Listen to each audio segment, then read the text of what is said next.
aplicación general, esa norma procesal que nos falte, para poder continuar con nuestro procedimiento de tutela de derechos fundamentales, y si ese procedimiento, que es el de aplicación general, no nos entrega esa norma, pues bien, vamos a tener que pecaminosamente recurrir al Código de Procedimiento Civil y buscar alguna norma, pero con lo que denomino las normas censoras que detectan si esa norma del Código de Procedimiento Civil afecta algún principio procesal laboral, lo que nos lleva nuevamente a la importancia de estudiar los procedimientos, perdón, los principios procesales laborales.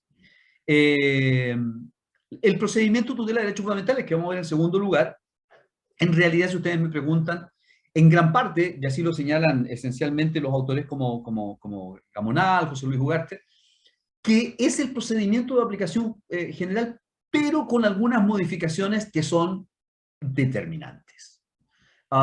Y esas modificaciones determinantes tienen que ver con, por ejemplo, la tutela anticipada, que vamos a estudiar, nos vamos a detener ahí, que cuando usted está diciendo, perdón, hay una alumna que está entrando, cuando usted dice me están vulnerando derechos fundamentales, antes de que termine el juicio, por favor, haga algo. Cuando termine este juicio ya está reventado de vulneración de derechos fundamentales, hay una norma que permite hacer algo al momento, y le voy a decir una cosa, el 95% de los colegas no la ocupa, no la conoce, y anda por ahí el porcentaje de jueces.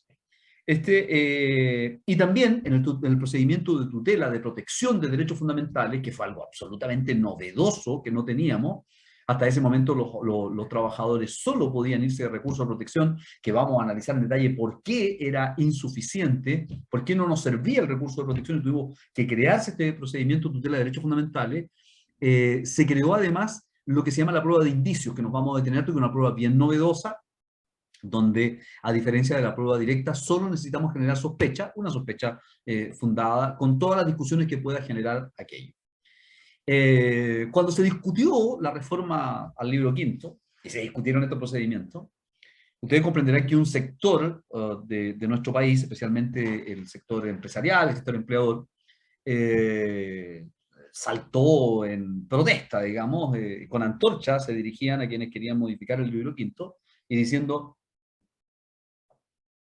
¿cómo es posible que quieran hacer un procedimiento que hable de vulneración de derechos fundamentales? Si aquí no, los empleadores no vulneramos los derechos fundamentales de los trabajadores.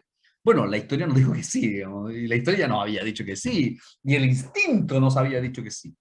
Y finalmente salió este procedimiento de tutela de derechos fundamentales. Recuerden ustedes que si alguien tiene algún amigo ingeniero comercial, hablan con un idioma ilegal. No sé si ustedes tienen amigos ingenieros comerciales que ellos hablan no hay trabajadores en la empresa, no hay ni un solo trabajador en la empresa, solo hay colaboradores. El Código del Trabajo en ninguna parte usa la palabra colaborador, porque dicen que es muy duro hablar de trabajador. Todo depende de cómo lo trates al trabajador, si es duro o no es duro, pero en fin. Tampoco hay despidos, hay desvinculaciones. Ese lenguaje, yo les agradecería que me ayudaran a cultivar, especialmente a los ingenieros comerciales, a explicarle que esas dos palabras no están en el Código del Trabajo, y cuando se metan con nosotros, que le echen una leída o nos llamen, y nosotros les explicamos que esas dos palabras no existen y que colaborador no es, los trabajadores no colaboran, trabajan. Cuando usted analiza los factores productivos, lo que hacen que surja una economía, usted va a tener el capital, sin lugar a duda, el que aporta el capital, y otro va a aportar el trabajo. Por eso, además, los empleadores no dan trabajo. No pueden darlo porque ellos no trabajan. Ellos aportan capital y dan fuentes de empleo. Los que aportan trabajo son, evidentemente, los trabajadores. Un trabajador aporta, yo soy trabajador y vengo a aportar mi trabajo. Así se hace la economía. Entonces, no es cuando usted ve en las noticias y mire, nosotros damos trabajo. No, ¿cómo va a dar trabajo si no trabaja, señor? Usted pone una fuente de empleo para que se emplee mi trabajo, que es lo que yo aporto.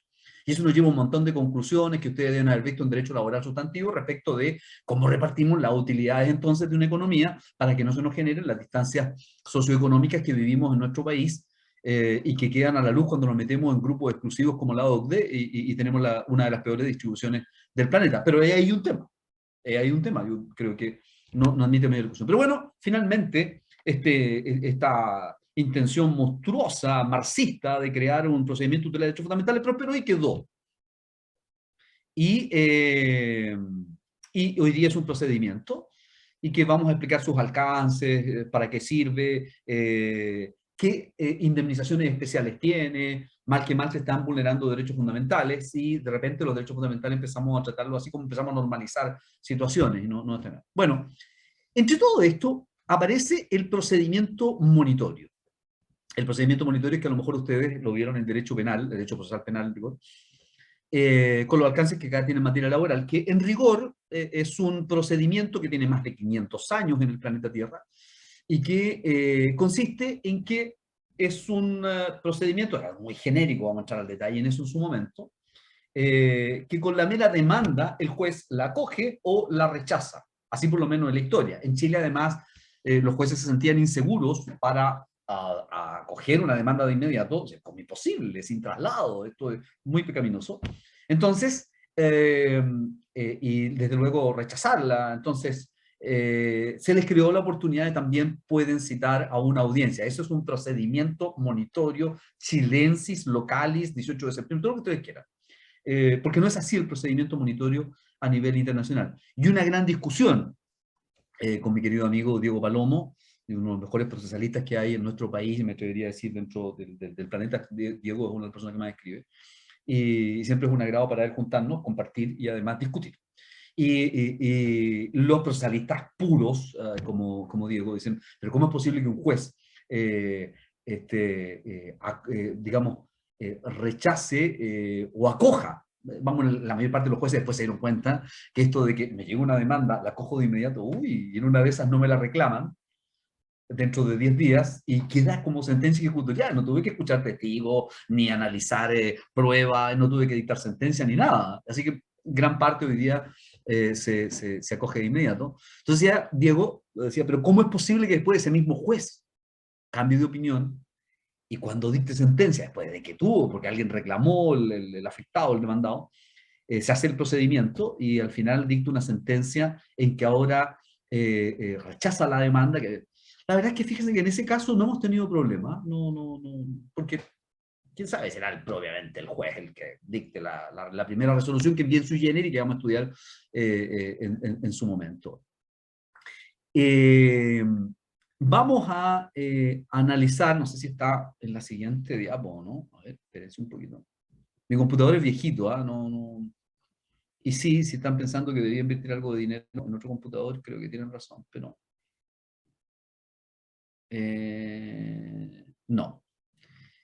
Eh, Vamos a analizar en su momento, vamos a ver si nos alcanzan los tiempos, para entrar a algo que no tiene mucha diferencia con el juicio ejecutivo civil, solamente un par de alcances, y que es el juicio de el procedimiento de cumplimiento de la sentencia, y el procedimiento de ejecución de los títulos ejecutivos laborales. Solamente por mencionar algunos, pues, ¿cuáles son los títulos ejecutivos laborales? Bueno, usted tiene el acta de la conciliación en la inspección del trabajo. Por de pronto, el acta de conciliación también en el juicio.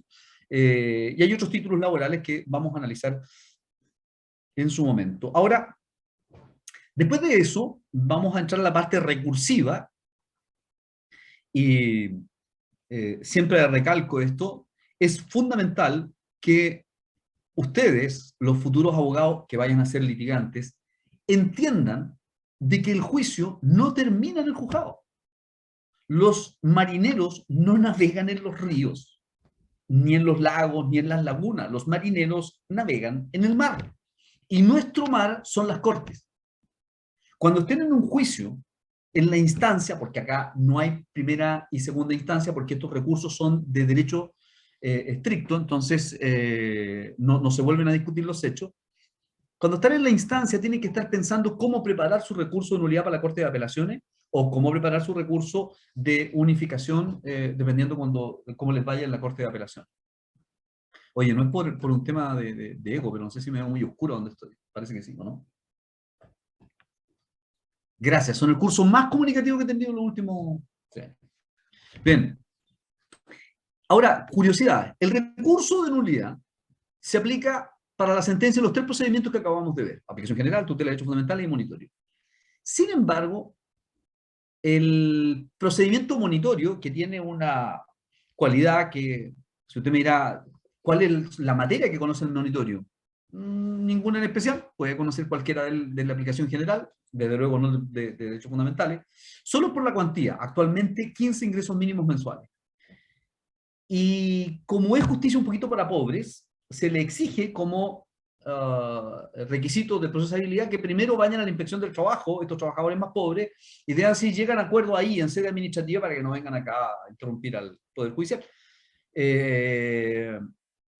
Y entonces, este procedimiento se le concede el recurso de nulidad que tiene causales precisas, igual que los otros procedimientos, ningún problema ahí, pero no pueden llegar a la excelentísima Corte Suprema.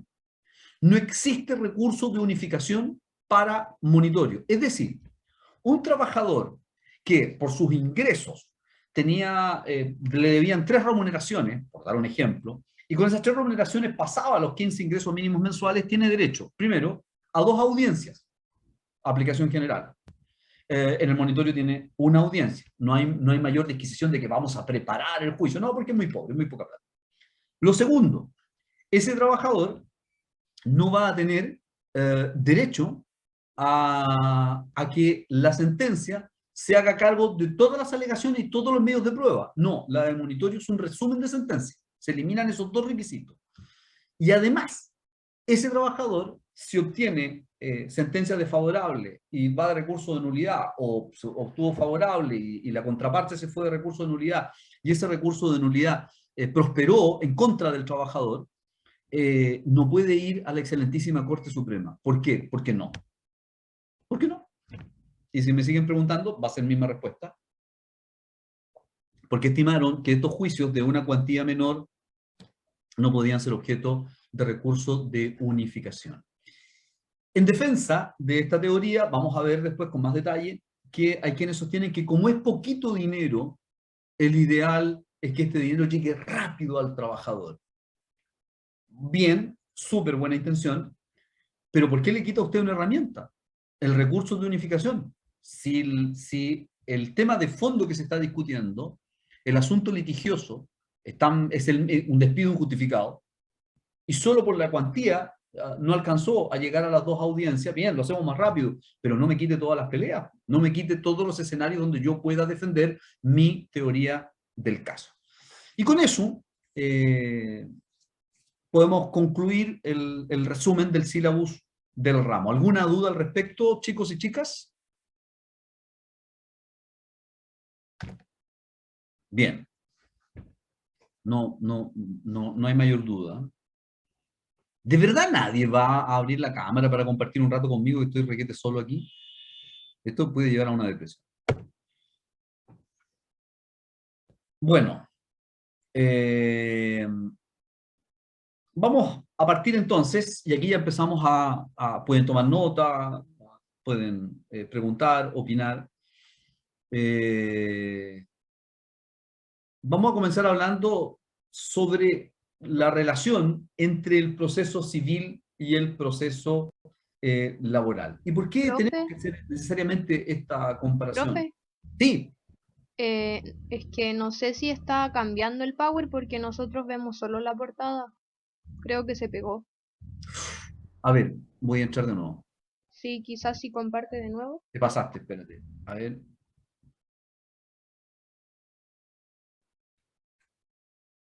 ¿Ahí sí?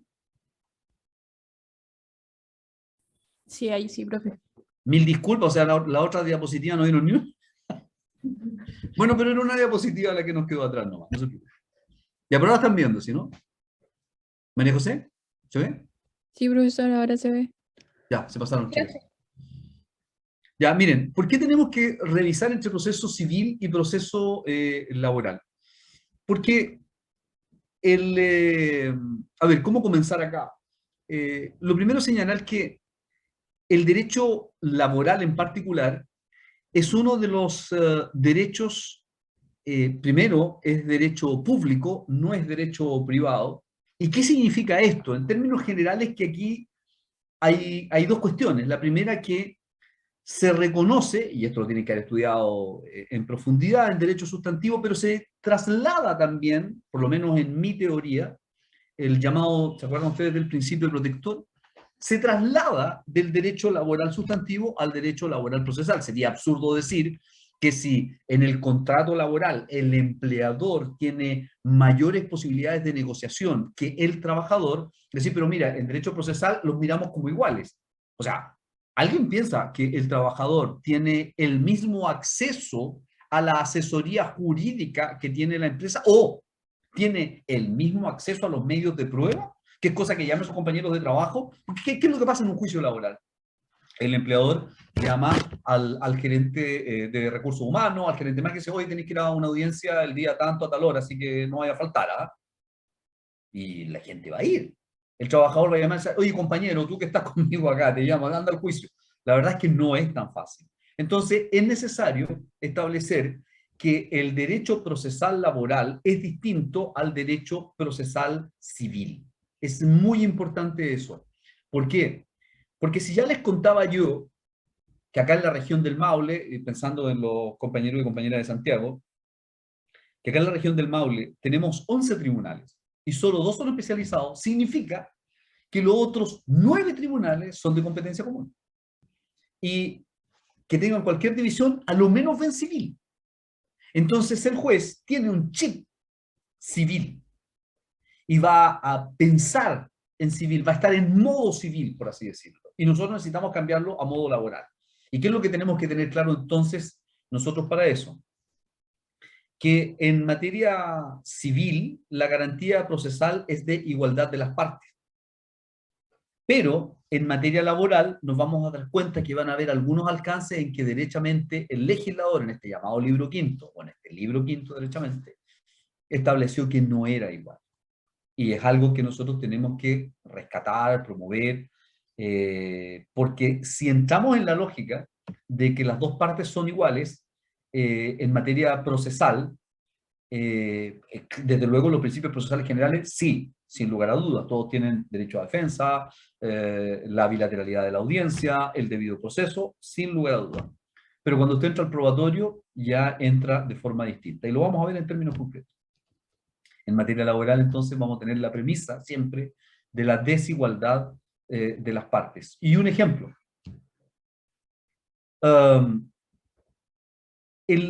Cuando veamos las audiencias de juicio, pero este ejemplo lo cito ahora, el primero que incorpora prueba en los juicios por despido es la parte demandada, no la parte demandante, no el trabajador que dice me despidieron injustificadamente. ¿Por qué? Por lo que acabo de decir. Quien tiene más acceso, que tiene registros desde cuando empezó a trabajar el trabajador, que siempre tiene los contratos, porque por ley tiene que tenerlo, tiene las liquidaciones de sueldo, los comprobantes de feriado, tiene toda la información, o gran parte de la información, tiene más acceso a testigos, tiene que mostrar primero las cartas. Ahora ustedes me dirán, pero es que el trabajador empezó la pelea con la demanda. A ver, en un juicio de despido, suponiendo que el despido está formalizado, digamos, se hizo por carta, por comunicación escrita. No en despido injustificado. ¿Quién empezó la pelea? ¿El trabajador o el empleador? Piensen bien. Cuando hay despido, un trabajador en la demanda que dice, señala esencialmente lo siguiente: señor juez, a mí me han despedido y me mandaron una carta que señala que me han despedido por eso, por una carta súper bien hecha, por esta causal, norma legal, basada en estos hechos. Eso es mentira, señor juez. Si el trabajador considera que es injustificado, es indebido o es improcedente el despido. Es decir, en la demanda, el trabajador se defiende de lo que dijo la carta, por lo tanto la pelea no la empezó el trabajador. Eso es lo primero. Por lo tanto, parece lógico entonces que el primero que aporte prueba sea el primero que empezó la pelea. Usted tiene que probar cómo y por qué despidió, dónde están los hechos para fundamentar ese despido del trabajador. Y eso es un reconocimiento de la desigualdad procesal de las partes. Si eso lo van a encontrar en un manual, si eso lo van a encontrar en el código, probablemente que no. Lo van a encontrar en la doctrina, lo van a encontrar en las opiniones, pero lo encuentra en norma positiva, aunque no dice que es por la desigualdad, pero claramente cambia una regla general de quien empieza incorporando prueba. Ahora, Como ya anticipábamos, el principio protector, a ver, aclaremos una cosa antes de darlo así como por sentado. Ustedes muchos y muchas habrán escuchado hablar del principio indubio pro operario, así como cuando uno entra a la universidad, el indubio pro operario. Ese principio no existe, ¿ya? Lo que existe son dos o tres principios, eh, les voy a sugerir como lectura a don Américo Pla, principios laborales, que tal vez es quien más ha desarrollado el tema. Y uno de los principios que desarrolla él es el principio protector, que tiene tres reglas. Reglas. Una es la indubio pro operario, otra es la regla de la interpretación más favorable y otra es la regla de la norma más favorable. Entonces, pero ¿qué regla, principio? Hay una diferencia. Siempre lo explico con el ejemplo que me parece el más adecuado, que es cuando usted ve un signo pare, esa es una regla. ¿Cuál es la diferencia entre un signo pare y un signo ceda el paso? Que en el ceda el paso, usted recordará que la ley de tránsito señala de que usted debe detenerse siempre y cuando vengan vehículos. Si no puede continuar la marcha, en el fondo le dijo, baje la velocidad, le dice, vea si vienen vehículos, si no vienen vehículos, entonces pase. O sea, mire, no le vamos a poner una regla que tenga que detenerse. Usted decide buscando el cruce más óptimo. El principio, el principio es un criterio de optimización. O sea, el principio protector dice, en cualquier cosa que haya duda, pensemos primero en proteger. ¿Ok? Si usted entra, asume este principio como parte del derecho del trabajo, entonces ya las reglas las tiene que aplicar. En el signo pare, usted llega a una esquina y la ley dice que usted se detiene, vengan o no vengan vehículos. Aunque usted vea que no hay ninguna mosca volando, usted tiene que detenerse porque si no, un carabinero, por esta cosa del contrato social, nos va a detener y nos va a pasar un parte. Y va a decir, sí, señor, usted no se detuvo, pues no venía nadie, sí, pero no era ceder el paso. No era, diría usted hoy día, un criterio de optimización, no era un principio, es una regla. Por lo tanto, cuando usted entra al principio protector y encuentra estas reglas, dice, a ver, yo estoy aquí bajo la ley del principio protector. Entonces tengo dos normas, una que protege al trabajador y otra que afecta al trabajador. ¿Cuál aplico? Entonces, ¿cuál? La que beneficia, porque estoy en regla, no tengo que pensar, no es criterio de optimización, es una regla. Ya entré. Cuando, mire, ¿hay aquí algún principio a favor del empleador, a favor del trabajador? No, hay un principio a favor del trabajador que se llama principio protector. Entrado él, usted entra con sus reglas. Hay un montón de ejemplos. Lo que le señalaba, por ejemplo, la prueba de indicios. Cuando veamos que las vulneraciones de derechos fundamentales, como dice Gamonal, son subterráneas, normalmente el empleador nos llama y dice, vamos a hacer una asamblea general de todos los trabajadores de la empresa, vengan para acá, le voy a vulnerar derechos fundamentales al joven que está acá. Eso no ocurre así, en realidad ocurre dentro de una oficina como esta, en silencio, dice, tú eres un tal por cual, qué sé yo, raras veces en público. O, por ejemplo, cuando el trabajador va y presenta una solicitud de fiscalización de la inspección del trabajo, van a hacer la fiscalización y el empleador lo despide. ¿Puede probar el trabajador que esto es en represalia? O sea, y hay jueces que lo ponen, como hecho a probar. Efectividad de que el despido fue en represalia. O sea, el trabajador tiene que entrar en la mente, en la más X-Men, entrar en la mente del empleador, proyectar esa imagen y que la podamos ver todos y decir, mire, ahí está la figurita, el monito de la represalia del empleador. ¿Qué es lo que la ley le permite? Oiga, a ver, ¿hubo fiscalización? Sí, señor. A ver, ¿hubo despido del trabajador? Sí. A ver, ¿y usted por qué lo despidió? Por necesidades de la empresa. ¿Hay necesidades de la empresa? Porque aquí está bajo sospecha usted, señor, de que el despido es represalia. Eso es lo que le pide. Si el empleado no puede probar la necesidad de la empresa, entonces el despido claramente fue una represalia. Y aquí usted ve una manifestación del principio protector. Una cuestión discutida, la siguiente, por lo menos yo voy a morirme discutiendo esto.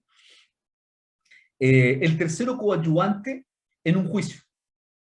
En materia civil, el artículo 22, 23 regulan el tercero coadyuvante, es decir, una persona que tiene interés en el juicio junto con una de las partes y se mete ahí porque dice yo tengo que salir afectado o quiero salir ganando, como sea. En materia laboral, hay un artículo, el 430 del Código del Trabajo, que podríamos denominar, este está dentro de los principios, lo vamos a estudiar ahí, el principio de la buena fe, donde tiene un montón de cosas y dice, entre otras cosas, faculta al juez para evitar la colusión. Si un tercero dice, un tercero no es empleador, yo tengo intereses igual que el empleador acá. ¿Ah?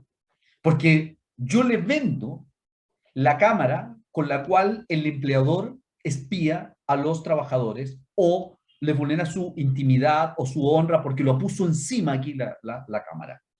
Entonces, si aquí se declara que esas cámaras son vulneratorias de derechos fundamentales, entonces me acaba mi negocio. Así que yo tengo interés. ¿Les parece esa una discusión propia del derecho laboral? ¿O más bien el empleador se colude con el vendedor de las cámaras para atacar de a dos al trabajador, presentar el doble de pruebas, eventualmente el doble de recursos, tener el doble de ataque? Yo creo que el tercero coadyuvante por parte del empleador vulnera derechos fundamentales, porque además el Código del Trabajo, lo vamos a ver en su momento, permite que los terceros intervengan, pero cuando es el trabajador. Por ejemplo, cuando un sindicato dice me están vulnerando derechos fundamentales y otro sindicato dice, oye, yo quiero entrar porque soy sindicato de la misma área, de la misma rama productiva, entonces lo que le está pasando a ellos me va a pasar a mí también. Así que yo voy acá y el juez le puede permitir porque ese es en el caso de vulneración de derechos fundamentales. Entonces, principio protector, entonces sí se puede por el lado de los trabajadores, no se podría por el lado del empleador. La aplicación supletoria del CPC, con restricciones. Los artículos que están mencionados ahí, todos dicen, mire, en este procedimiento, son todos de procedimientos en particular, del proceso laboral, procedimientos en particular, esos artículos dicen, mire, si el procedimiento de aplicación general no le da la norma que usted necesita para seguir con el procedimiento, estamos parados acá, que seguimos haciendo con el asado, digamos, entonces usted váyase al Código de Procedimiento Civil. Le damos autorización, le damos licencia, entra al Código de Procedimiento Civil, traiga una norma para acá. Pero esa norma no llega y entra. Primero la evaluamos, que no afecte los principios procesales laborales. Eso dicen esas normas, las tres que están ahí. ¿Qué es lo que le está diciendo? ¿Por qué? Porque en materia civil no hay principio protector. ¿Me entiende? Pero acá sí tenemos principio protector. Entonces yo tengo que cuidar a ese principio que de contrabando no me pasen normas del Código de Procedimiento Civil al libro quinto del proceso laboral y por tanto al procedimiento en particular que estoy llevando y con eso burlen la ley. Y ahí hay un montón de casos cuando se presentan recursos de nulidad y a veces los mismos juicios de la instancia. Cuando la contraparte intenta meter normas del Código de Procedimiento Civil, mal llamado procedimiento civil, debería ser proceso civil porque tiene varios procedimientos internos, porque claro, ahí se miran de igual a igual el trabajador campesino que apenas sabe leer y escribir versus la empresa frutícola X. Y por eso están estas normas. Ahora, ¿es deber del juez? Sí, porque es un derecho tutelar, que el Código del Trabajo es tutelar en general, el procesal además es de derecho público, el juez tiene un rol activo que vamos a estudiar en su momento. Pero si el juez no sabe, para eso usted está tomando este electivo, para advertir, señoría, perdón, esa norma del derecho procesal civil no la puede aplicar acá porque afecta a tal principio. Para eso es. Entonces, ¿alguna consulta respecto a esta relación entre proceso civil y proceso laboral? ¿O estoy muy aburrido o estoy muy claro? Voy Muy a pensar claro, profesor. Muy claro, profesor. Gracias, gracias, gracias. Se agradece, se agradece, se agradece, se agradece. Voy a llegar a tomar rabochila a la casa, nadie me pescó hoy bien. Vamos a la siguiente. Espérate. No he cambiado, antes que me digan que. No, espérense.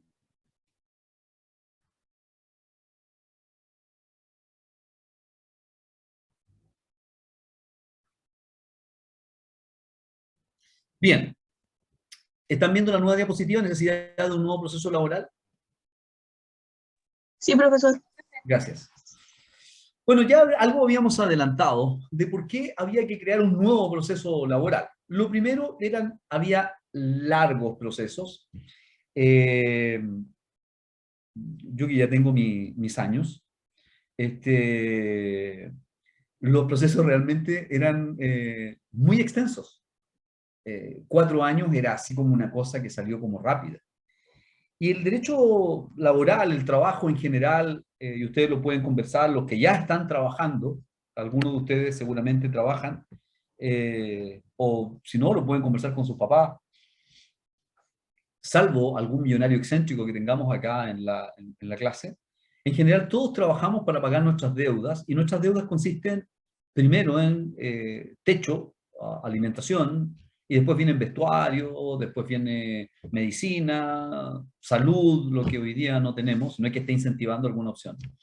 Eh, y todo eso que nos falta, digamos. Y después, finalmente, casi como un lujo, el ocio o carrete, para que hablemos todos el mismo lenguaje. Si yo también usaba el concepto carrete, tampoco han innovado ustedes mucho en eso. Además están escuchando normalmente la música mía de los años 80, eso es impresentable, deberían tener sus propios prisioneros. En fin, esos procesos eran extraordinariamente largos y afectaban mucho al trabajador porque ya estaba diciendo, el trabajo es de subsistencia. Salvo casos muy específicos, el trabajo es de subsistencia. Esto era una cuestión urgente. Si no hay trabajo, no hay ingreso. Y una sociedad capitalista se mueve con dinero. El trabajador y la trabajadora necesitan tener dinero. Por lo tanto, ¿qué es lo que pasaba al final? Y por eso yo digo que aquí viene la primera traición. Los procesos eran tan largos que en algún momento el empleador le decía, tú me mandaste por 100. Gallo, Gaia. Te ofrezco 20, pero así de contado. ¿Ah?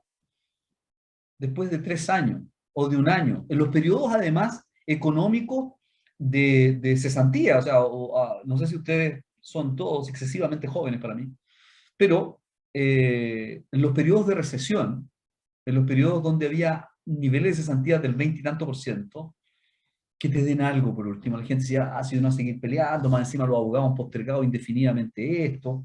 Entonces, ¿qué nos prometieron? En primer lugar, que los juicios iban a ser más cortos con un efecto, no que solamente se demoraran menos, sino para que el trabajador no tuviera que humillarse. Claro, si usted me dice, pero el profesor, si usted dijo hace un rato atrás que el 90% de los juicios llegaban a acuerdo y que los acuerdos eran por el 60, 50%, sí, primera traición. Nos traicionaron. Porque resulta que ahora, claro, el trabajador se humilla más rápido, pero termina igual cediendo porque hay muy poca voluntad, creo yo, de poder llegar a acuerdo. Ese es de poder hacer jurisdicción, me refiero a analizar pruebas, analizar alegatos y dictar sentencia. Si se necesitan más jueces, bueno, gastemos más plata en eso. Si necesitan más abogados, hay suficiente. Pero no se está. Entonces, la idea de terminar con los largos procesos, que ahora son mucho más cortos, era la celeridad. Pero ojo con eso también, queridos alumnos y alumnas. La verdad es que en los juicios de cumplimiento y en los juicios ejecutivos también tenemos juicios de 5 años ahora. O sea, los juicios declarativos, hoy día, si usted me pregunta, están un poquito más lentos por la pandemia, qué sé yo, pero en tiempos normales, no sé si vamos a llegar exactamente a esos tiempos, otra oportunidad, un juicio se demoraba 100 días, muy poco, y tenía la sentencia. Pero después lo pasaba a cumplimiento y las empresas en Chile son de papel. Y usted encontraba con suerte un computador, si es que encontraba algo, a veces encontraba todo cerrado. Así que lo de los largos procesos se disminuyó en la parte declarativa, pero en la parte de cumplimiento no tanto. No había tutela judicial efectiva. Es decir, la justicia era formal en términos de que el juicio laboral se parecía mucho al juicio civil, en términos de que se usaba casi, a pesar de que la prueba no era tasada propiamente tal, pero se aplicaba el mismo criterio. No había mucho tribunal especializado, donde además lo que se pretendía era que el trabajador llegara a ganar su dinero. Bueno, si revisamos lo que estábamos hablando recién de los acuerdos, donde el trabajador financia, la justicia laboral en Chile está financiada con el 40%, el 50% que cede el trabajador. ¿Y por qué ustedes dirán, pero por qué tan bajo? Porque al principio, cuando empezó este tema, los jueces ofrecían conciliaciones en un 70%. Pero se dieron cuenta que el empleador se rehusaba y prefería hacer las audiencias y demorarse más. Después se dieron cuenta de que si ofrecen menos al que tiene que pagar, que es el empleador, entonces se terminaba más rápido el juicio. Y por lo tanto, creo que también nos traicionaron con la tutela judicial efectiva. Yo no quiero deprimir a nadie con esto, digamos, quiero en realidad todo lo contrario. Quiero que tengan bronca con esto. Que si van a ser abogados litigantes el día de mañana, que en algún sentido tiene que tener derecho procesal, vayan con este concepto de qué es lo que se tenía. Y si llegan a ser jueces y juezas, entiendan que ustedes tienen que terminar con esta traición que se hace a lo más de valioso, porque los trabajadores, cuando usted tiene un país que entre el 11, con suerte, o el día de hoy, tienen que haber bajado incluso, el 11%, 10% de los trabajadores están sindicalizados solamente, el 90% se raja con sus propias uñas, son trabajadores individualmente considerados. Entonces es muy fácil hacerles daño. Porque ¿dónde van a ir a llorar? ¿Dónde van a salir a protestar los trabajadores del país? Si incluso las centrales de trabajadores están debilitadas, porque se ha tratado de destruir el movimiento sindical, casi como cuando en el siglo XVIII era delito formar sindicato. Entonces, bueno, en fin. Pero era necesario, entonces, buscar la tutela judicial efectiva. Y si usted lee el libro 500, sí, se planteó por el legislador. Si usted ve la práctica, no. Y ahí es donde yo me salgo un poquito, los profesores que somos litigantes nos salimos un poquito de la teoría y vamos a la práctica y contarles con qué se van a encontrar para que no sea tan sorpresivo después y estén mejor preparados. No hay mejor cazador que el que conoce el bosque, digamos. Pocos jueces especializados. Sí se aumentó, pero como dice ahí, la ley 20.252 aumentó algo. Ya les conté, no voy a ser tan recalcitrante y aburrido de decirles cuántos tribunales, cuántos jueces tenemos. Una cosa sí era muy importante, que se cambió y que eso sigue hasta el día de hoy, la inmediación. Es decir, que el juez esté inmediatamente ahí, como principio, el principio de inmediación. Este principio que tiene dos aspectos, ¿ah? Que los vamos a estudiar después en detalle, yo solamente le estoy, digamos, enunciando las necesidades o cuál es la necesidad de un nuevo proceso. ¿Qué pasaba? Bueno, dos fenómenos. Lo primero es que uno se entendía con un actuario, una persona que en su vida había estudiado Derecho. O sea, una persona que venía de los tribunales antiguos, que sabía leer y escribir, había terminado cuarto medio y encontró una peguita ahí y trabajaba. No estoy hablando en contra ni denigrando a honorables, grandísimos y grandes recuerdos que tengo de funcionarios del Poder Judicial, pero perdón. O sea, en algún sentido tiene que uno estudie Derecho, sea abogado y que a la contraparte tenga un abogado y que al frente lo que se espera es que haya otro abogado para que todos hablemos lo mismo. ¿Saben cómo se realizaban las audiencias? Uno llegaba y había un señor con una máquina de escribir. Oh, a long, long time. Y entonces cuando se presentaba una pelea, ¿ah? Y cuando uno es cabro, como son ustedes, y más convencido que ya viejo, que empezamos como yo ahora trato de incentivarlos, empujarlos a ustedes, digamos, para que me reemplacen, digamos, las nuevas generaciones. Entonces uno salía a pelear. Entonces cuando generaba el incidente, ahí el actor decía, ¿no saben qué? Voy a ir a hablar con el juez. Y tomaba el expediente, esta cosa llena de papeles, ¿eh? Y lo tomaba y partía. Y de repente, oh, venía la anunciación, digamos, y llegaba el actuario y decía, el magistrado o la magistrada quiere hablar directamente con los abogados. Es como una cosa muy intimidante, porque si ustedes que ya han estado en litigación, en estrado, se dan cuenta de que el estrado está más alto que el resto. ¿Por qué? Para mostrar más poder. Porque cuando usted pone a alguien más alto que otro, muestra al otro más poderoso e inmediatamente al otro más débil. Entonces, ese es un sentido idiota, porque si usted se da cuenta, y discúlpenme el francés que uso, pero si usted se da cuenta, si la justicia pretende la igualdad, la base formal de la justicia, donde no, en la sala donde estamos, no puede haber alguien más alto que otro. Una cuestión básica. Pero, bueno, serán otros tiempos, serán sus generaciones, otras constituciones, las que puedan establecer aquello. Pues bien, con esto se cambia y tiene que estar el juez presente. Es más, cuando estudiemos la audiencia de juicio o la audiencia única monitoria, el juez que conoció de esas audiencias es el que tiene que dictar sentencias. Si el juez se muere, hay que hacerla de nuevo. Si el juez se enferma, se va, lo trasladan, hay que hacerla de nuevo. ¿Por qué? Porque el principio de inmediación significa que él tiene que estar conociendo directamente de la prueba. Hay toda una discusión ahí cuando analicemos ese principio. Vamos a ver una discusión muy interesante que ha traído este profesor de la escuela, pero que ahora está en la Universidad Austral de Valdivia, la ciudad más hermosa de Chile, Yo estudié allá, perdón, no, soy culicano. No. Eh, ah, Se me olvidó. Que era el profesor de la escuela, que había dos que se... Jordi. Uno de los Jordi. eh, Hablaba de la importancia de la inmediación, porque lo vamos a analizar en detalle, pero algunos jueces piensan que son capaces de conocer cuando un testigo miente y cuando dice la verdad, y para eso la inmediación. Tenía otro alcance también la inmediación, que también la vamos a ver en su momento, de que el juez dicte la sentencia dentro de cierto plazo, porque si usted le pone un plazo, si bien los plazos no son fatales para el Poder Judicial, válgame Dios, ¿cómo le vamos a poner un plazo fatal al Poder Judicial? Pero valga por Dios que un abogado se le pase un plazo en un escrito, estamos fuera. Pero tiene que tener un sentido para que se acuerde en esos 15 días que tiene para dictar sentencia, o en esos 3 días que tiene para dictar sentencia, dependiendo del procedimiento, que el tipo se acuerde, y para eso no puede pasar más tiempo. Y si pasa más tiempo, se afectó el principio de inmediación y esa sentencia debiera ser declarada nula. Yo tengo uno, por lo menos, fallo de una corte muy valiente, la de Antofagasta, una corte chiquitita, modesta, qué sé yo, pero súper valiente para tirar esos fallos. En fin, porque ustedes comprenderán que acá en Talca no me han creído esa posición. Pero se relevó el hecho que ya no hay un funcionario y hay un juez presente con el que usted puede discutir ahí mismo. La oralidad le da mucha inmediatez. Usted presenta un incidente, contesta la contraria si el juez lo estima, si no dicta fallo resuelve de oficio o de inmediato, derechamente, no da traslado. Entonces, la inmediación permite la oralidad, no puede haber oralidad sin inmediación.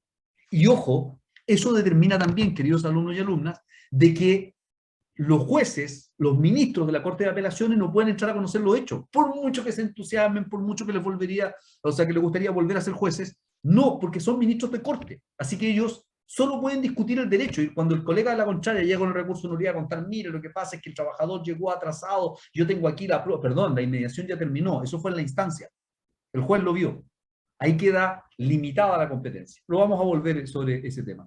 No había asesoría letrada garantizada.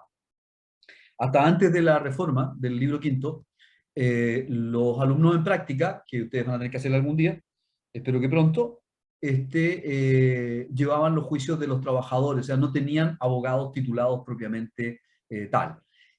Y eso afectaba el debido proceso, querámoslo o no, si bien todos tenemos que hacer la práctica, y como decía un amigo, un colega, que en paz descanse, decía, yo estaba muy preocupado en quinto año, yo creo que a ustedes les pasa, diciendo, ¿cómo voy a hacer un escrito? ¿Cómo se hace un escrito?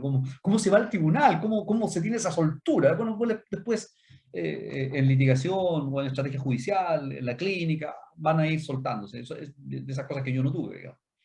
Y este amigo me decía, no te preocupes si el Estado te va a pasar pobres para ensayar. Horrible, pero verdad. ¿Verdad? Porque la gente que va a las corporaciones de asistencia judicial, nosotros hacemos la práctica, es gente pobre. Yo creo que las prácticas debieran hacerse en estudios jurídicos. Y también la corporación, si se quiere, pero en estudios jurídicos. Cada vez cuando les toque hacer la práctica, aconsejo, me estoy saliendo del tema, lo sé, soy disperso, también lo sé. Y vayan a hacer práctica a la Fiscalía, a CERNAM, a la Defensoría Penal. Yo sugeriría que vayan a centros sociojurídicos, aprendan a llevar juicio. En fin, eso no tiene mucho que ver con esto, pero no había asesoría letrada garantizada y por lo tanto se afectaba el debido proceso, porque no había derecho a la legítima defensa, o perdón, a la defensa letrada.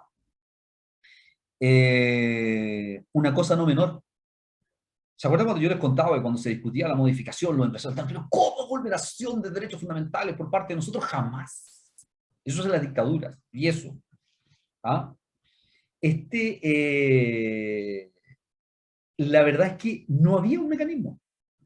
No había, y de hecho estaba solo el recurso de protección. Y eso era porque el recurso de protección se había entendido que ya no solamente era para ir contra la institucionalidad, sino que el recurso de protección, porque ¿qué es lo que se pretendió con el recurso de protección cuando lo meten a la Constitución del 80? Se pretendió de que si en algún momento, que jamás se lo imaginaron, Pinochet iba a dejar el poder, iban a entrar los bolcheviques, con personas como yo y otros, no pudieran atacar la bendita, inagotable e ilimitada propiedad privada. Entonces, que una persona pudiera ir contra el Estado que le estuviera expropiando, para eso fue el recurso de protección. Ahora, metieron otros derechos, pero, por ejemplo, el derecho a la salud, sí, pero a elegir un sistema de salud. ¿Y puede elegir usted un sistema de salud? Vaya a integrarse a un ISAPRE. Vea cuánto le sale el nuevo cabro chico. Es muy, muy, muy caro. En fin, lo único que había era un recurso de protección para defender los derechos fundamentales de los trabajadores, pero que tenía una serie de limitantes que no es la oportunidad del curso para poder analizarla, sino cuando veamos el procedimiento de tutela de derechos fundamentales, que en cierta forma reemplaza el recurso de protección, aunque podría ser uno u otro, pero es mucho mejor el procedimiento de tutela de derechos fundamentales. Así que habría que crear uno especial para los derechos de los trabajadores, no solo de los trabajadores cuanto tales, sino los derechos fundamentales en general. Solo un alcance, va a adelantar algo. Se habla de la ciudadanía en la empresa. Una persona anda por la calle con todos sus derechos ciudadanos, nadie puede registrarlo, nadie puede filmarlo sin su autorización, encima hostigarlo. Pero llegaban a la fábrica, entraban y empezaban con controles ¿cómo se llama esto? Escáner para ver qué es lo que tenían debajo de la ropa, les revisaban los lockers, ahí los vamos a ver en su momento. Otra razón más para un nuevo sistema procesal, el sistema escriturado. Era absolutamente impresentable el sistema escriturado con la tecnología y con el avance del siglo XXI, por cierto, que es impensable que tengamos que tener todo en papeles. O sea, era alimento para ratas, literalmente hablando. Y estaba lleno de expedientes y la mayor parte, de hecho, donde hay bodegas hoy día, donde hay expedientes, tiene que estar desratizando constantemente. El papel tiene un cierto atractivo para la rata. A lo mejor hay una intelectualidad que no hemos detectado en la rata, en fin. Así que se termina con eso y se va a la oralidad, que la vamos a analizar en particular, y tiene un montón de beneficios la oralidad. A veces discutiendo 15 minutos, usted soluciona temas que pudieron haberse demorado años entre papel y papel y entre esquela y esquela. Antiguamente, de hecho, conquistar a la amada o al amado era mucho más lento, que mandar cartas, esperar meses, podía ser mucho más romántico a lo mejor, ¿eh? Pero hoy día vamos por un WhatsApp, nos juntamos a tal hora, que si te amo, yo también, listo, y ok, se terminó el tema, la oralidad es mucho más rápida. El impulso procesal, traición, advierto, traición en esto. Habíamos visto que el impulso procesal en el sistema antiguo era más bien dispositivo, es decir, o las partes movían, empujaban el procedimiento para que esta cosa rodara, o no la movía nadie. Entonces, se cambió esto para que el artículo 429 determinara que hubiera un impulso procesal de oficio. Dos problemas que vamos a analizar también más en detalle, pero ya les adelanto. El primer problema fue que se le dio muchas facultades al juez laboral. Como dice Palomo, se pensó, sí, Palomo también, y Palavicino también, Claudio Palavicino, profesor de la Universidad de Chile. El juez llegó a tener, o sea, tiene en materia laboral mucho poder y termina el abogado siendo el control a ese poder, a lo que a nadie se le ocurrió cuando hizo la reforma al libro quinto.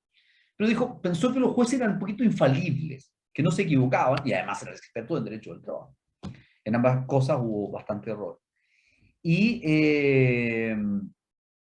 incluso Claudio Palavicino escribió un artículo que habla del regreso del gran inquisidor, el de la Inquisición, porque el juez puede aportar pruebas, sacarle pruebas, hacerlo callar, darle tiempo, quitarle tiempo, incluso pasar por encima de la ley, que es lo que vamos a analizar en algunos casos en particular. Pero cuando llega la hora de mover el juicio, por ejemplo, en cumplimiento, volvemos al sistema dispositivo. Cuando veamos ese párrafo de los cumplimientos de la sentencia y de la ejecución de los títulos ejecutivos, comienza el artículo primero, dice, este procedimiento se tramitará de oficio. O sea, usted pasa para allá, pasa la sentencia a cumplimiento, o presenta la demanda ejecutiva laboral y el juez debe seguir con todo. Ya a esta altura ustedes ya saben que esa cuestión es mentira y nos traicionaron. Entonces, cuando el juez está en la audiencia, creo yo que se excede en el poder. Creo yo, y lo voy a plantear en su momento. Pero además, tenemos el segundo inconveniente de que cuando se acaba la audiencia y hay que hacer el cumplimiento ejecutivo, mandar al receptor, hacer el embargo, el retiro de especies, nada. Traición. Traición porque estaba en el contrato. Y no me refiero al contrato social, me refiero al contrato del juez. Usted tiene que aplicar la norma procesal, porque son normas de orden público. No las puede cambiar usted en orden público. Significa que tiene que hacer lo que está en la ley. Y no lo están haciendo. Así que, buena idea, buen chiste, mal contado. Y lo último, la verdad procesal y no la real. En eso se ha avanzado, la verdad procesal, la verdad real, digo, porque la verdad procesal usted sabe que, no sé si alguna vez algún profesor de derecho procesal les dijo que en realidad lo que no existía en el expediente no existía en el mundo. Y que por lo tanto, si no había constancia de tal cosa, no se podía ir más allá. Bueno, eso choca en materia laboral con un principio que ustedes se recordarán, que yo soy de la idea que los principios de derecho sustantivo, regla general, estoy haciendo mi doctorado en eso, se aplican en el derecho procesal laboral. ¿El principio de supremacía de la realidad? O sea, ¿es un principio para analizar la prueba, no? Claro que sí, pues.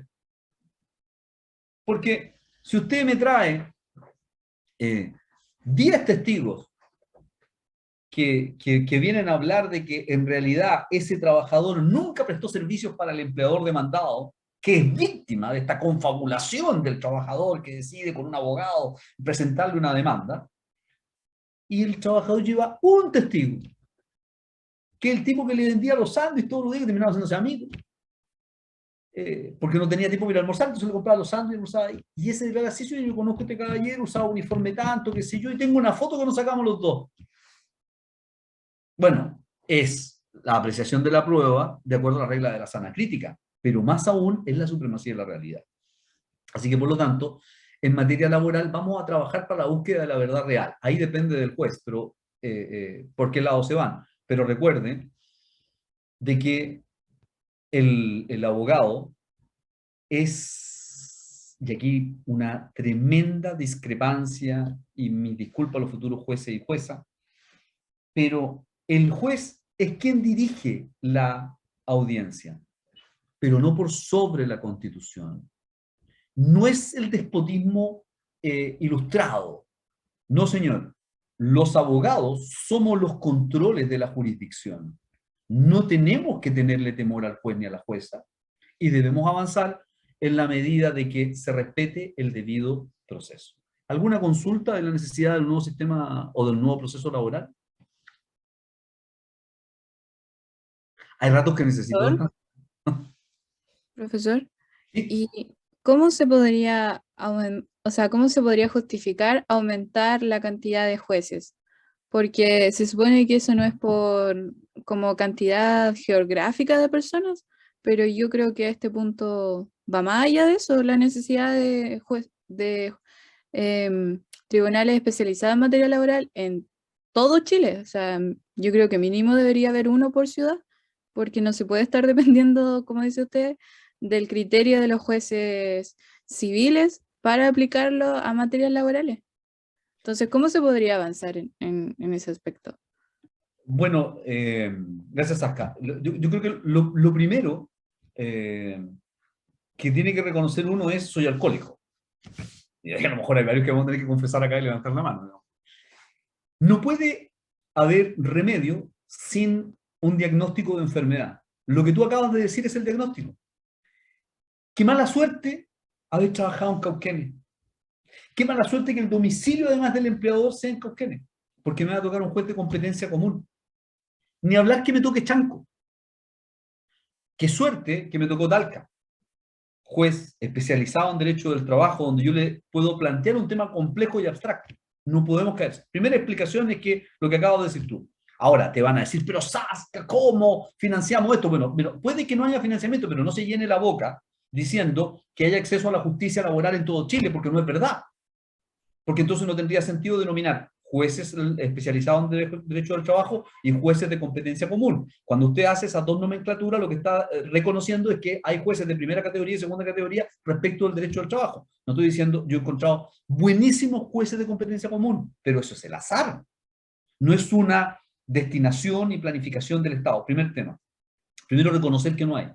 Segundo, que es injusto, por lo que acabamos de explicar recién. Y tercero, que nosotros tenemos que, si realmente le damos valor a la justicia, lo primero que tenemos que hacer es nombrar un ministro o una ministra que sea abogado, no puede ser una socióloga. Póngale un abogado al Ministerio de Salud, para que podamos hablar el mismo lenguaje. Si no, de nuevo caemos en que hablamos un idioma y otros hablan otro idioma. Y si esa persona entiende en un periodo de oportunidades para cambiar las desigualdades sociales, el problema que tenemos con los jueces debiera ser, para tener garantías de debido proceso, entonces que efectivamente donde haya un tribunal con competencia laboral, haya un juez laboralista. Y eso no se está dando. Así que ahí tenemos un problema más o menos serio. Chicos y chicas, no quiero traumarlos por ser el primer día, pero vamos a, superado este tema de por qué era necesario una modificación al proceso laboral, cómo el proceso laboral chocaba con el civil, vamos a entrar al primer punto, y a propósito de los jueces, la competencia. ¿Cuáles son los jueces competentes laborales? Yo le dije que 11 acá en la región, no tengo el número en la metropolitana o en Santiago. Pero vamos primero, ¿qué es la competencia? Eso ustedes lo conocen como mejor que el que habla, yo creo. Facultad del juez o tribunal para conocer de los negocios que la ley ha puesto sobre la esfera de sus competencias. Eso es lo primero que tenemos que determinar. ¿Cuáles son esos negocios que la ley le ha puesto en la esfera de la competencia del juez? Le dice, usted tiene que conocer de esto, o está facultado para conocer. Hay dos tipos de competencia: la competencia absoluta y la competencia relativa. Solo por repaso. La competencia absoluta determina cuáles son todos los tribunales que tengo yo para conocer materia laboral. Todos estos. Ya, ok. Ahora, ¿en cuáles de estos yo puedo tramitar? Pudiendo a veces ser más de uno. Esa es la competencia relativa. ¿Cuál entre todos los tribunales? Dicho eso, hay un artículo, el 420, que desde ya les sugiero que lo revisen, que sufrió una modificación, si no me equivoco, el año pasado. Me parece que está acá en todo caso, no se preocupen. Que es un artículo que genera muchísimas discusiones. Le voy a poner un par de temas al final. Vamos a revisar cada uno de las letras, de los literales del artículo 420. Primero, parte como todo artículo va a determinar la competencia, la generalidad. Las cuestiones suscitadas entre empleadores y trabajadores. Pero por favor, si gusta, anotan ahí, por aplicación de las normas laborales o derivadas de la interpretación y aplicación de los contratos, ya sea individuales o colectivos, que son aquellos que se hacen en las negociaciones colectivas, o de las convenciones o fallos, convenciones, acuerdos que hayan tomado trabajadores con empleadores, o fallos arbitrales en materia laboral cuando hayan nombrado un árbitro, una cosa extraordinariamente freak, porque no se usa. ¿Por qué le puse yo ahí por la aplicación de las normas laborales? Pregunta, queridos alumnos y alumnas. Un trabajador pide un préstamo a la empresa. ¿Ok? Síganme la idea. Presten atención, no se desconcentren. Y pide que le presten 2 millones de pesos. Al año, el empleador pelea con el trabajador con el empleador, lo que sea. Y resulta que el trabajador es despedido por, supongamos, necesidades de la empresa, que ustedes recordarán que es la causal más barata porque los años de servicio se aumentan solo en un 30%. Entonces, el empleador le dice, ok, mira, has trabajado, no sé, 3 años acá y tienes, no sé, tantos millones por los años de servicio, más la falta de aviso previo, porque te quiero despedir ahora, no te voy a avisar con 30 días de anticipación, tienes 5 millones de pesos en indemnizaciones. Pero como yo te presté, no me acuerdo, eran 3 millones, parece que lo dije, te presté 3 millones, los descontamos de aquí, está en el finiquito descontado el préstamo, y hay que pagarte solo 2 millones de pesos. Porque además tú no vas a poder seguir trabajando, yo te los descontaba por planilla, todos los meses una cantidad. ¿Puede el empleador hacer eso? ¿Alguien que se la juegue? Chicos, chicas. Oye, No podría, Creo que no. porque no sería como estaríamos dentro del campo de una obligación civil de pagar una suma de dinero. excelente, Diego. Por lo tanto, el juez laboral sería incompetente. Y por lo tanto, lo que tú debieras hacer en la demanda es demandar, seguramente vaya a demandar todas las indemnizaciones, ellos te van a contestar, porque ya no les resultó con el finiquito, te van a contestar de que se descuente esa cantidad de dinero que le prestaron al trabajador de las indemnizaciones. Y es donde el juez debiera resolver que es incompetente para conocer de eso. Entonces, ¿qué es lo que te van a decir una de las partes? Dice, oye, es una cuestión suscitada entre empleador y trabajador. Sí, pero no por la aplicación de las normas laborales, sino por normas civiles. Ese es un mutuo. El mutuo se rige por el Código Civil. Así que fuera de la competencia laboral. Excepción. Yo me imagino que están tomando nota de esto. Excepción. Se discute en el tema, en dos puntos se discute. Cuando se trata de créditos otorgados por cajas de compensación. No sé por qué, no hay ninguna razón, pero la jurisprudencia ha dicho que, miren, en el caso de las cajas de compensación, como ellos no persiguen fines de lucro, ¿cómo no persiguen fines de lucro? Los intereses de las cajas de compensación son tan altos como los bancarios. Pero en ese caso la jurisprudencia dice, ellos no con votos de minoría que he obtenido, pero en general ellos dicen, en ese caso sí podemos descontarle las indemnizaciones. El otro caso, cuando, y que tiene que ver un poco con la letra que vamos a ver a continuación, cuando es objeto, esos préstamos se establecieron en un contrato colectivo o en un instrumento colectivo. En ese caso, porque el trabajador no estaba solo, qué sé yo. ¿Y qué tiene que ver esto? El artículo 5, anoten, del Código del Trabajo, establece que el trabajador no puede renunciar anticipadamente a sus derechos laborales y las indemnizaciones. Si usted dice, mire, me pueden descontar de mis indemnizaciones lo que yo pedí prestado, lo que está haciendo es renunciar anticipadamente. Si no sabe usted si lo van a indemnizar el día de mañana. Entonces, por infracción al libro quinto, me rayé con el libro quinto, con el artículo 5 del Código del Trabajo, no va a ser competente el juez laboral. Con esas dos excepciones, le pongo este caso de los descuentos, que es el que más van a ver. Es el más común, que los empleadores tratan de disminuir las indemnizaciones en ese aspecto. ¿Cuándo también son competentes? Para resolver las cuestiones derivadas de la aplicación de las normas sobre organización sindical y negociación colectiva que la ley entrega al conocimiento de los juzgados de letra con competencia en materia del trabajo. ¿Por qué? Porque tiene que ver con, por ejemplo, las prácticas desleales, no sé si se recuerdan de eso. ¿Hace cuánto tuvieron derecho laboral ustedes, sustantivo? ¿Alguien que me conteste? ¿Un año? ¿2 años? Uy, El profe, año como en el pasado. 2019. Suata. Hace un año. Ya. Ah, 1 año. Ah, ahí es menos. Ya, ahí es menos.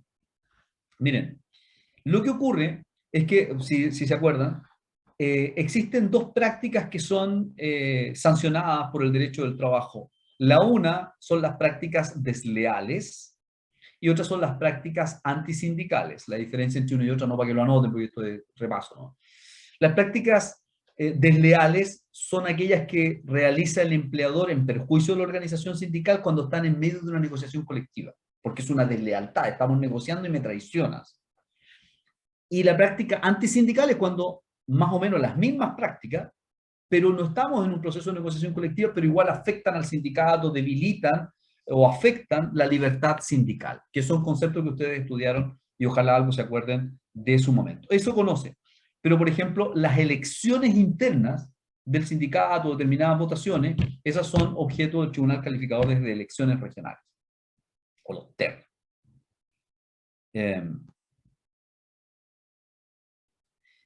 Las cuestiones derivadas de la aplicación de las normas de previsión o de seguridad social, planteadas por pensionados, trabajadores activos o empleadores, salvo en lo referido a la revisión de las resoluciones sobre declaración de invalidez o del pronunciamiento sobre otorgamiento de licencias médicas. Separemos en dos grupos. El primer grupo, el tema de que no han pagado las cotizaciones previsionales los empleadores.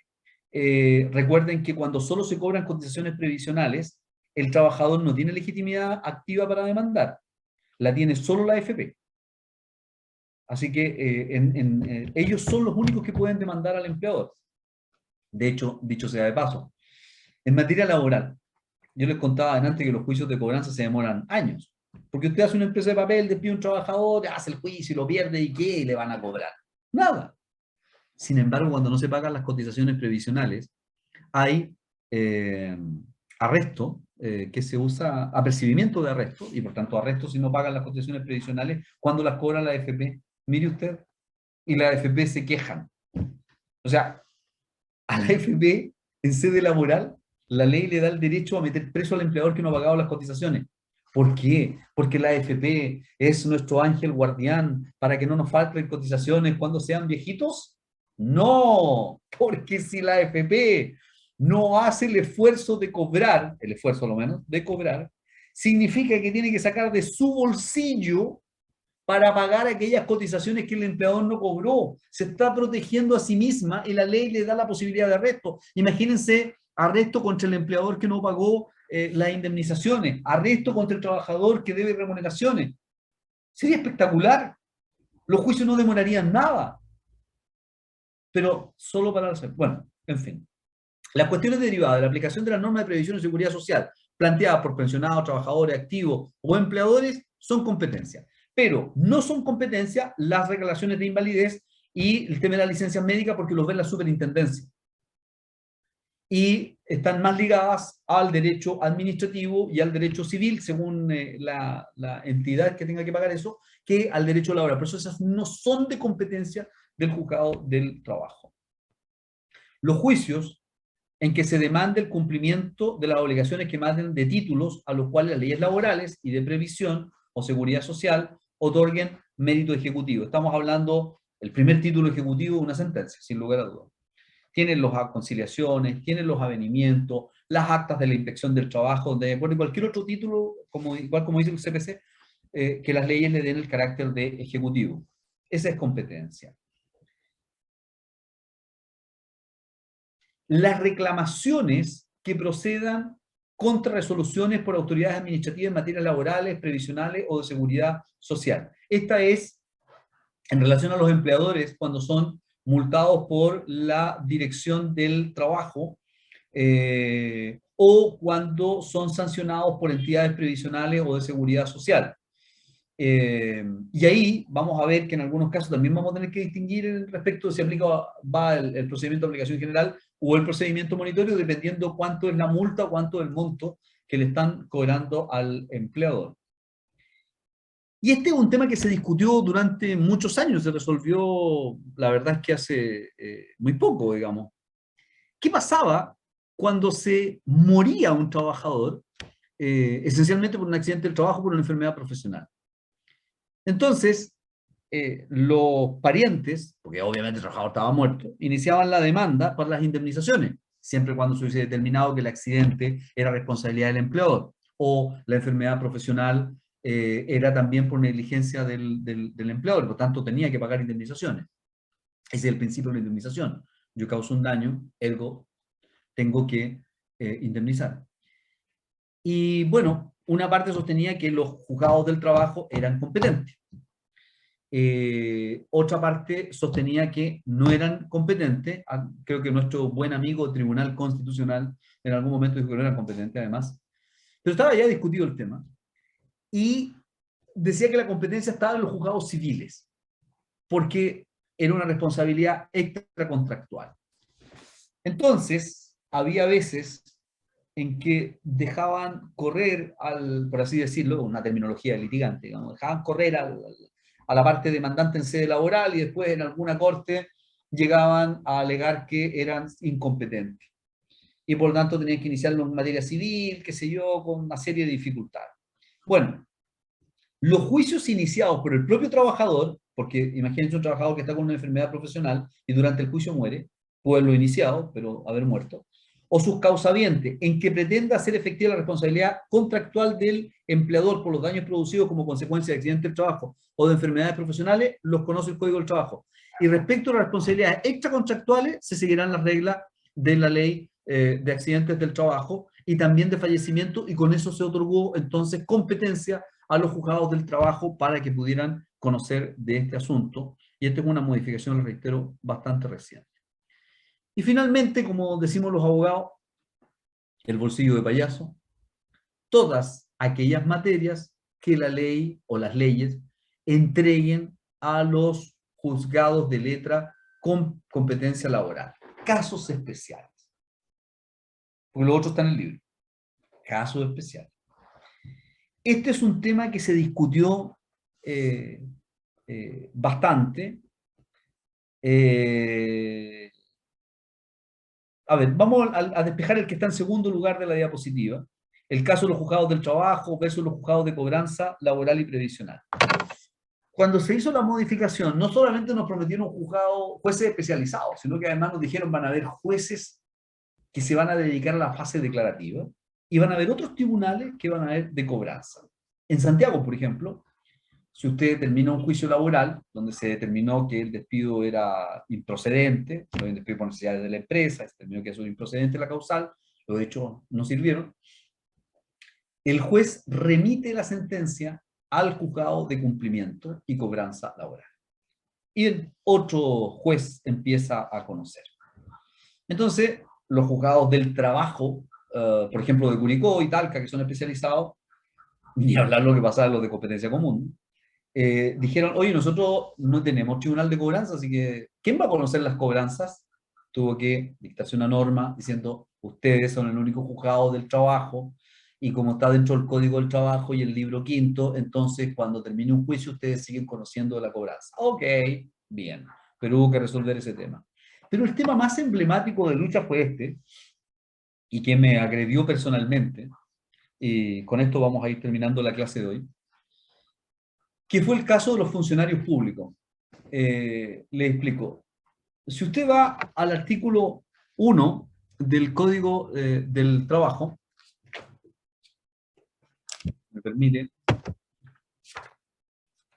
la verdad yo no venía preparado. El artículo 1 del Código del Trabajo es como la regla general, dice, aquí se aplica este código, dice, las relaciones laborales entre empleador y trabajador se regularán por este código o por sus leyes complementarias. El inciso segundo decía, estas normas no se aplicarán, y aquí establece otro grupo de trabajadores a los que no se les va a aplicar el código, dice, sin embargo, a los funcionarios de la administración del Estado, y determina si a los funcionarios públicos no se les aplica. ¿Ok? Entonces ya, ok, el código del trabajo no se aplica. Esto a propósito del procedimiento de tutela de derechos fundamentales. Entonces, el inciso primero dice a todos los trabajadores, pero a los que son del Estado, no a los funcionarios públicos. Entonces, el procedimiento de derechos fundamentales no se aplica a los funcionarios públicos. Pero luego, el inciso tercero decía, con todo, los trabajadores de las entidades señaladas en este código, los que recién vimos, de los funcionarios públicos, en los aspectos materias no reguladas en su respectivo estatuto, por ejemplo, administrativo general, administrativo de funcionarios municipales, etc., no regulados en su estatuto, siempre que ellas no fueran contrarias a estos últimos. Entonces la pregunta que uno se hacía era, y yo les cuento porque cuando empecé a hacer mi magíster, mi proyecto de tesis era establecer que el procedimiento de derechos fundamentales, a propósito de lo que acabo de leer, se aplicaba a los funcionarios públicos. Y todos me decían, no, pero ¿cómo si eso es para los trabajadores del sector privado? Hasta que empezó a aparecer un fallo en la Corte de Punta Arenas, tal vez porque quedaba más lejos, menos sospechosa, menos susceptible de ataque, yo creo. Y empezaron a repetirse otras cortes que llegó a Santiago. Entonces, cuando llega a Santiago, y luego con mucho cariño a la gente de Santiago, pero cuando llega a Santiago pasó en Chile. Sí se podía aplicar. Por una serie de problemas que tuvo la Chile ahí en el posgrado.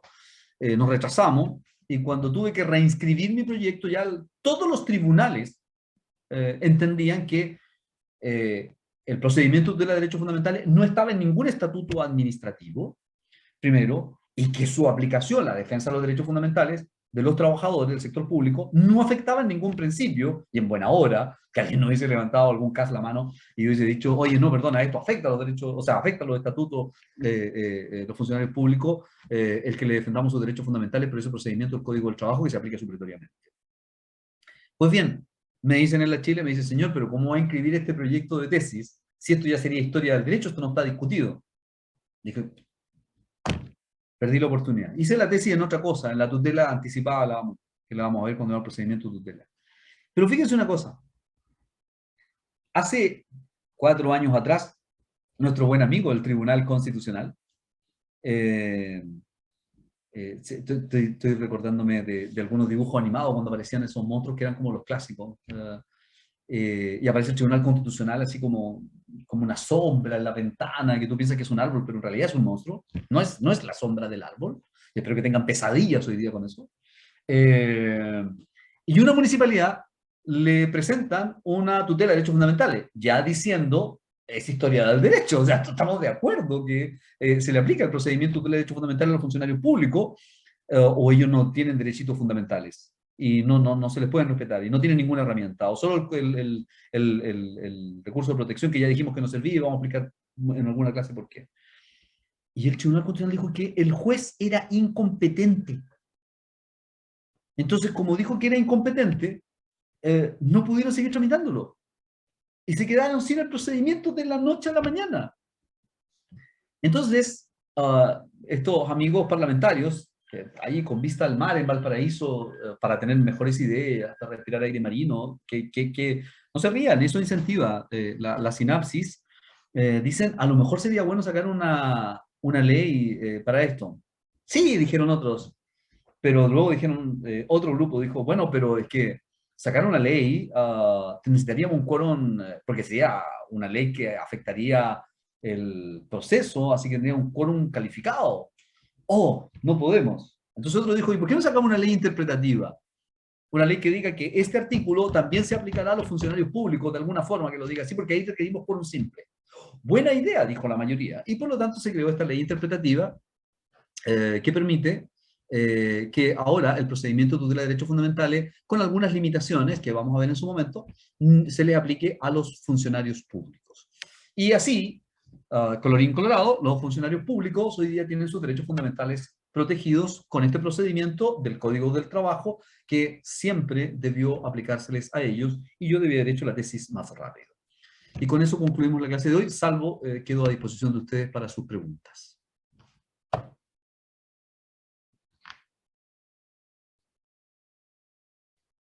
Bueno, Profesor. sí, por favor. Y esa ley interpretativa es restrictiva en el sentido de que se aplica como en términos generales a los funcionarios públicos, como a través del estatuto administrativo, o igual tiene a su vez restricciones como para aplicarse a estatutos más específicos, por ejemplo, el estatuto docente de los profesores o así sucesivamente. La ley interpretativa permitió que el artículo 485 del Código del Trabajo, que es donde comienza el procedimiento de tutela de derechos fundamentales, hable de los trabajadores y funcionarios.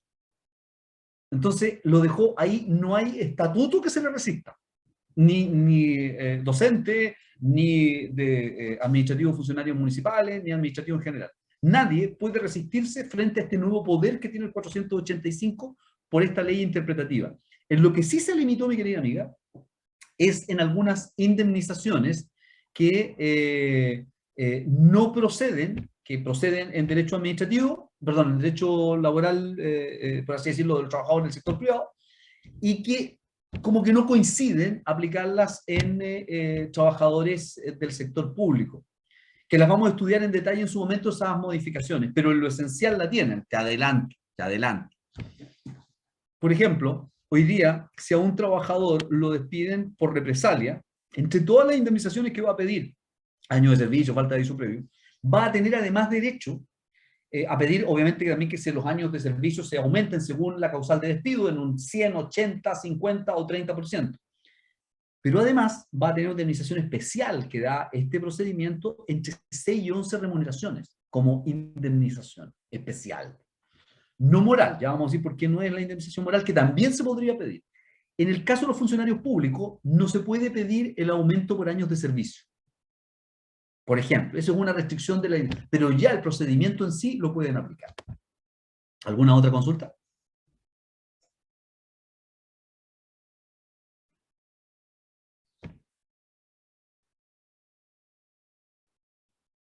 Bien, espero... No sé si hay alguien más que quiera comentar algo. No, yo quería preguntar si del ramo vamos a estudiar de las puras clases o hay algún apunte o algo. Perdón, Miska, se te cortó un poquito. Si es que habrá algún apunte o con las clases será suficiente. Mira, yo confío, yo no voy a preguntar nada que no se haya dicho en la clase. No, si alguien quiere profundizar, hay un manual que está en la bibliografía, que lo agregamos, que es de, justamente de Palomo, a Jordi, y no me acuerdo de otro profesor más, si quieren ir más allá. Como digo, yo voy a enviar los Power, pero creo que la clase, ¿sabes por qué? Porque además los manuales que le puedo recomendar, por ejemplo, está el manual que lo recomendaba siempre, que era el de la Academia Judicial, que lo bajan por internet, está ahí. Pero está algo retrasadito ya en algunas cosas, en la cuantía, por ejemplo, el monitoreo tiene 10, no tiene 15 ingresos mínimos mensuales, pero lo más importante es que todos los comentarios anexos, porque los manuales en el fondo te ordenan, es un manual, te ordena la materia, pero no te hace el comentario, esta anécdota que contamos de los funcionarios públicos no está así de detallada o de la forma que la realizamos acá en clase. Yo sugeriría tomar clases. Ahora, si alguien quiere hacer un apunte de esto y compartirlo conmigo, yo se lo agradecería en el alma. ¿Alguna otra pregunta?